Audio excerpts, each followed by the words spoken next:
Hello everyone, it's May. A couple of videos ago, I got a little comment of someone that said, hey, here's a new friend, this, that, and happy to see my videos. And I want to say thank you for watching. Kindred Spirit, yes, okay. Love the little comments, yes. When they do happen every so often, then they're even more precious, right? Than if there were thousands of comments. That'd be very hard to read all of them and then respond or something, right? Yes? So, so appreciative when that happens. Anywho, I came across a video on YouTube. Usually when I go and see, okay, did my videos upload, this, that. I came across this one. And this isn't the first time I've seen this guy, and I am a bit irked with him for my own reasons, but I'm sure whatever he's doing, he's just trying to keep people in line, and somehow reminded me of Ezekiel. This video is about 7 satanic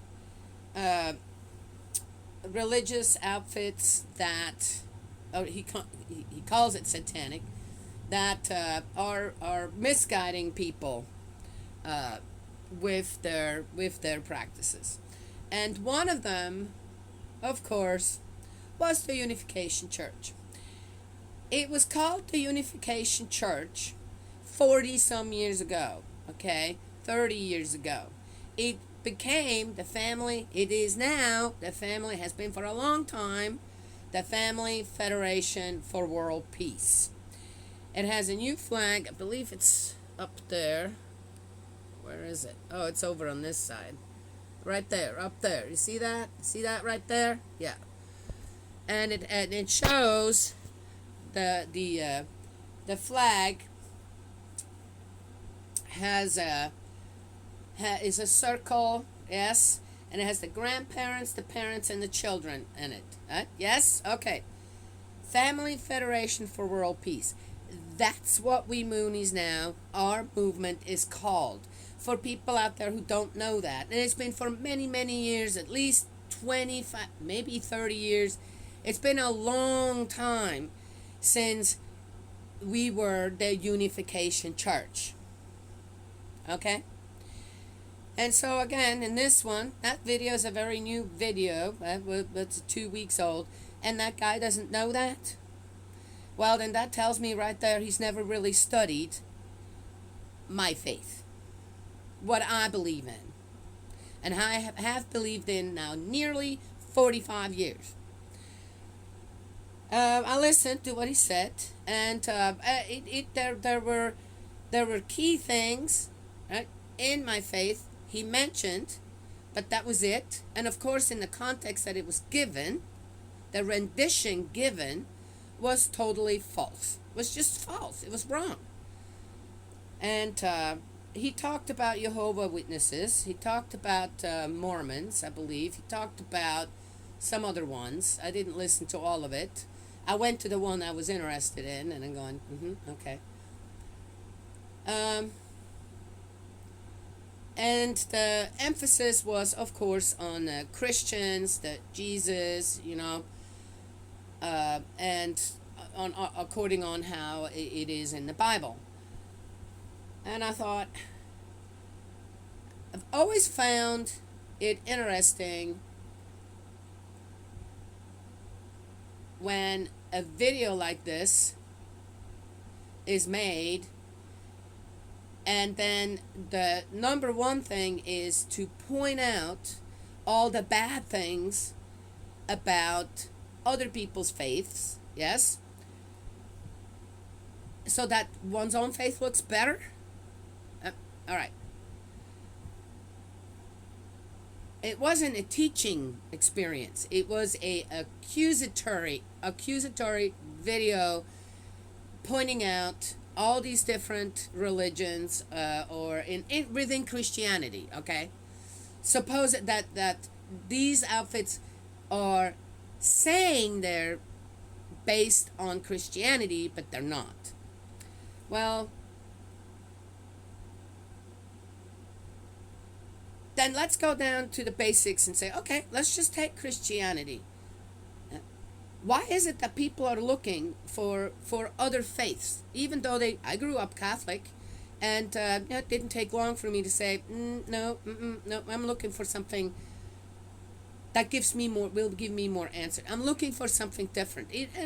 I wasn't really looking for another religion. I just said, I'm not living according to that, because I don't believe that's the truth. And I found the Unification Church at that time, now Family Federation for World Peace, and I loved it. I got all the answers to and how I grew up with one foot always in spirit world, this and that. I got so many answers. I'm not going to get into all that right now. And of course, which outfit, which family, which outfit, what? Are there not some problems still? Right? We're not perfect yet. I said yet. Did you hear that? I do believe we can live a perfect life. Absolutely. We're designed to do that. We just haven't been willing to do so. Yes? And then I'd have to say, anyone with any faith, look, has Christianity with just Jesus, what has that changed really? Well, thank God, a lot of people still believe in God. A lot of people believe in God and spirit world, life after death, and are trying to live a righteous life, an upright life. Yes? Trying. I said trying. But has Jesus' life and his sacrifice really made the impact that it should have when it comes to one man, one woman for life, when it comes to conjugal love? What about the sexual abuse of children? Has that really, among the Christians, been taken care of? Nope. Conjugal life for couples is deteriorating. It's still deteriorating. It's getting better, and there is restoration going on. And you know what I see that in particular? In my faith. I can't speak for the other ones out there. Don't know enough about it. But in my faith, I see the younger generations becoming more and more committed and taking responsibility to one man, one woman for life. Yes, though I'm not a part of that, I am divorced, okay? Yes, may come to a shock to some. I have an ex-husband. There is reasons for that. Restoration going on there as well. That is my path. That is his path, and that is that. That does not concern us. Our lineage just doesn't concern anybody else, right? It is what it is, and there are good reasons for it. Done with that. But the divorce rate in my faith is really small, considering the millions and millions and millions of couples that went through the blessing. Yes, there's some failure there, so be it, right? Yes, but just saying. Anyway, so I feel that before, and I have to tell that to myself as well, but I'm trying to teach, so I have to make some points. That was not a teaching video. That was just a video to go and first of all, call them satanic,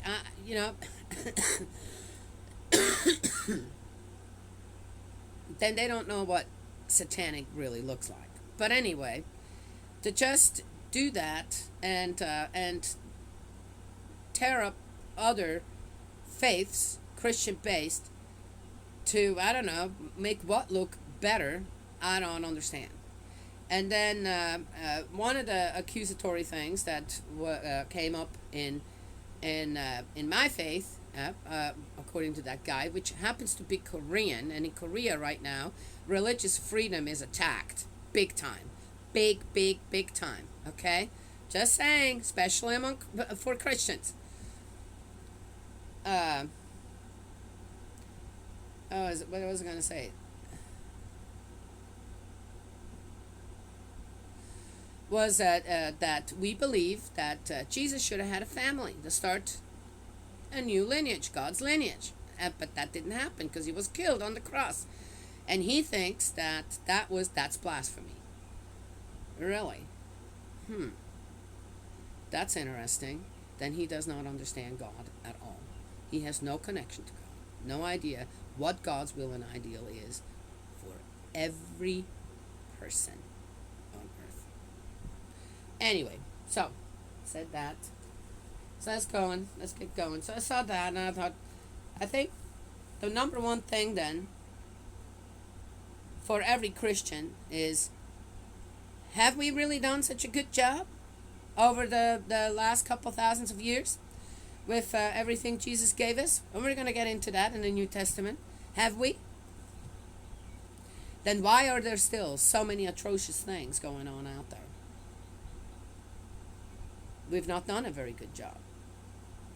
Just as the Israelites haven't done a very good job either in attending to God. Yes? So, and I thought, well, looky there. Have to bring Jesus into it, don't ya? All right, let's get going. We are in the book of Ezekiel. 11 minutes already. How long is this one? Oh, it's a pretty long one. 21. The sword of Yahweh. Here we go. The word of Yahweh was addressed to me as follows. Son of man, turn to the right. Utter your word towards the south. Prophesy against the forest land of the Negeb. Say to the forest of Negeb, hear the word of Yahweh.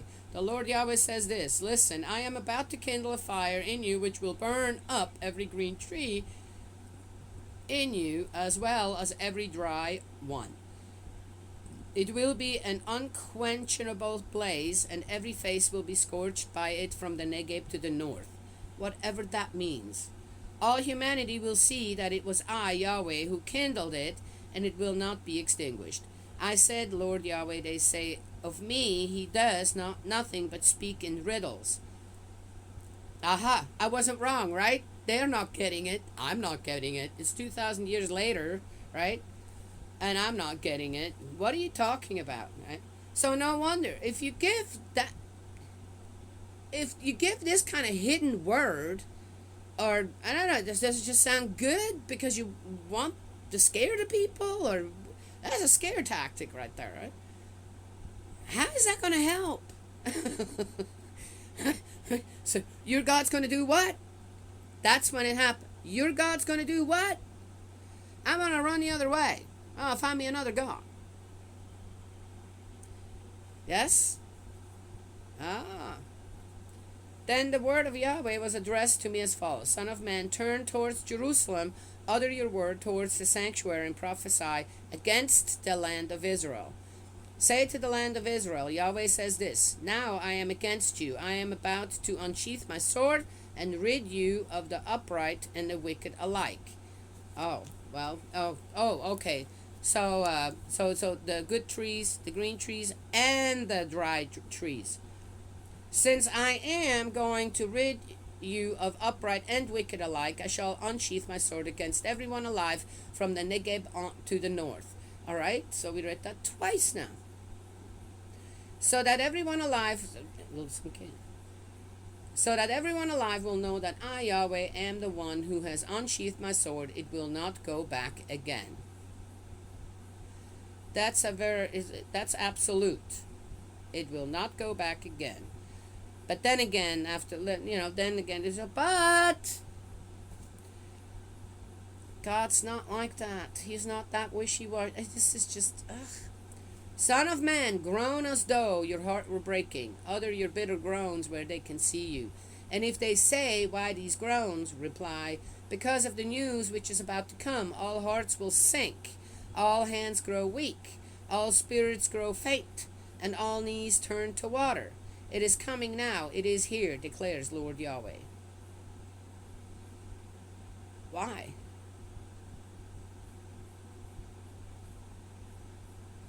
Only if you break someone's spirit, break someone's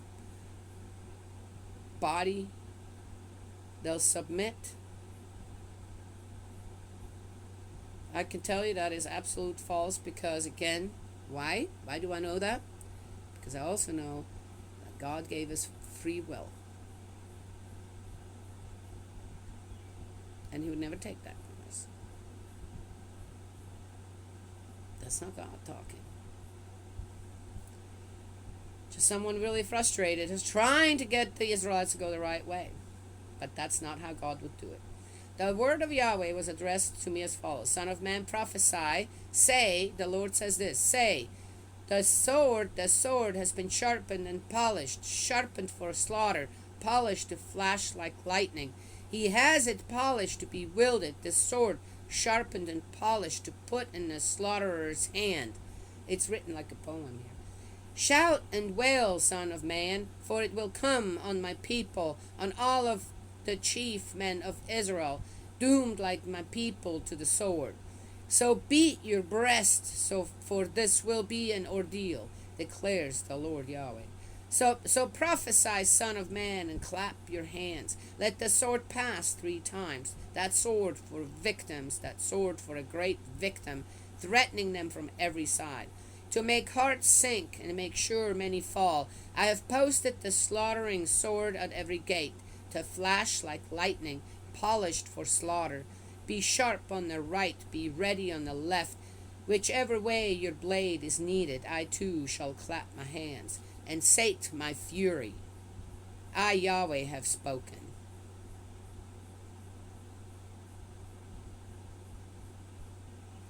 Okay. The king of Babylon at the crossroads. The word of Yahweh was addressed to me as follows. Son of man, mark out 2 roads for the sword of the king of Babylon to come along, making both of them begin from the same country. Then put up a signpost, put it where the road leaves for the city. Trace the route which the sword should take.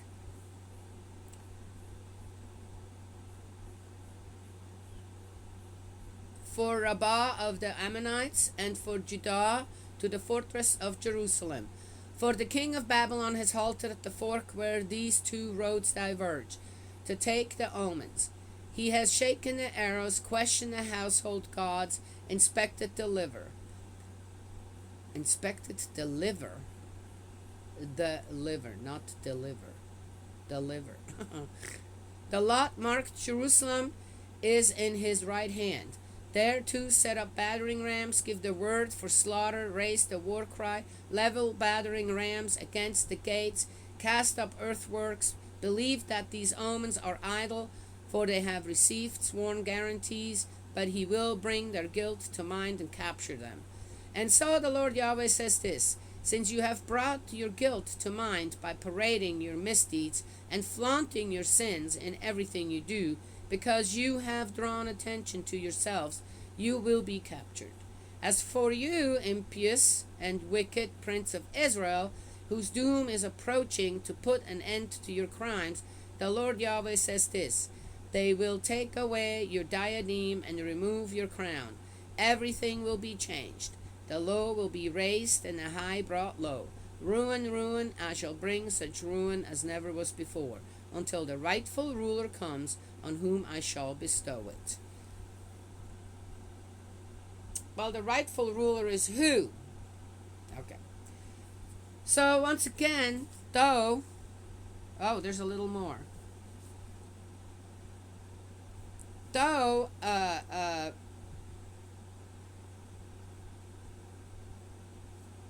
Ezekiel has this, gosh, you're gonna be doomed. We've lost God's support here, right? By doing the wrong things, things are not going to right themselves if we keep going the way we're going. But again, even Ezekiel's not looking towards the guidance of God in the end. Just the next ruler to come, one that's good. What did God tell the prophet Nathan? You want a king? I'll give the people a king then. Give them a king. And they want a king? You come to me and ask them, well, they want a king because everybody else has a king. I keep bringing that up, right?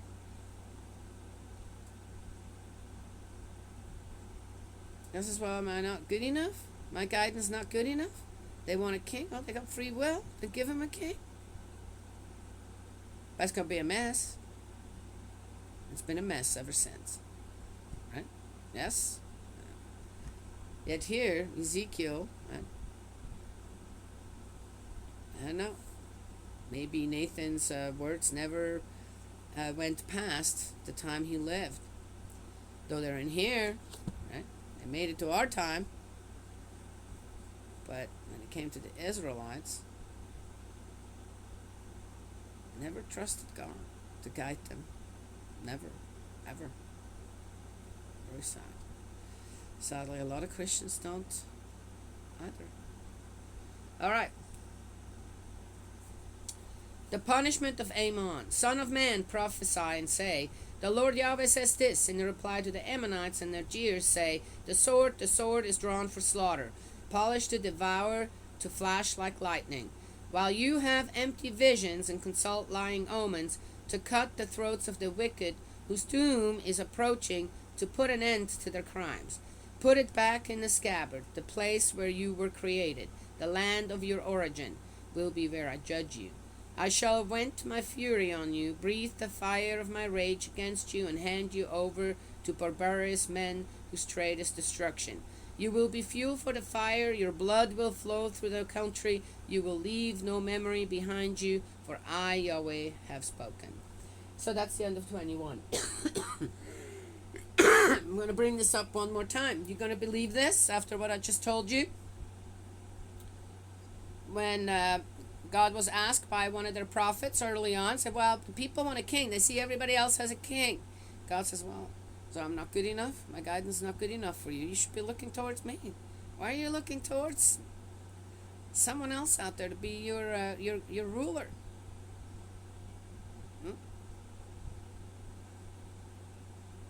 And says, well, you have free will. Go on. Give them what they want. Why didn't God right then and there unsheath that sword and say, I dare you to try and do that? But he didn't. Something to contemplate? Yes? Okay. Yeah. It's one of those things. Most of the time when people commit sins, and that's what they are, when they're committing them, no one's holding a sword to their throat. They're doing it on their own. Maybe with others, of like-minded others. But people get to choose to sin or not. Yes? There's no one holds a sword to your neck or on your back. So, where's this coming from? Why depict our Heavenly Parent like that? Making out to be like that? Huh? Where's that coming from? Why? And why is it like that in the Bible? I'd like to remind everyone again, doing this for the reputation of our Heavenly Parent, our God. Okay? Yes? Let's put Him in the right light. So people can't trust God. There's many of us out there who know what is right, what the truth is. We were given that gift of absolute faith.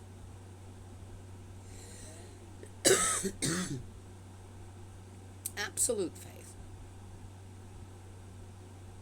And the ones who are us, we know God is all loving, all giving, all embracing. If we make the right foundations as well. Yes? All right. That's it. That's all I have to share today. May Heavenly Parent bless and protect you, guide you, embrace you with love. Eldridge, my dearest brother in faith, let's keep praying. Yes? And I will talk to y'all another time.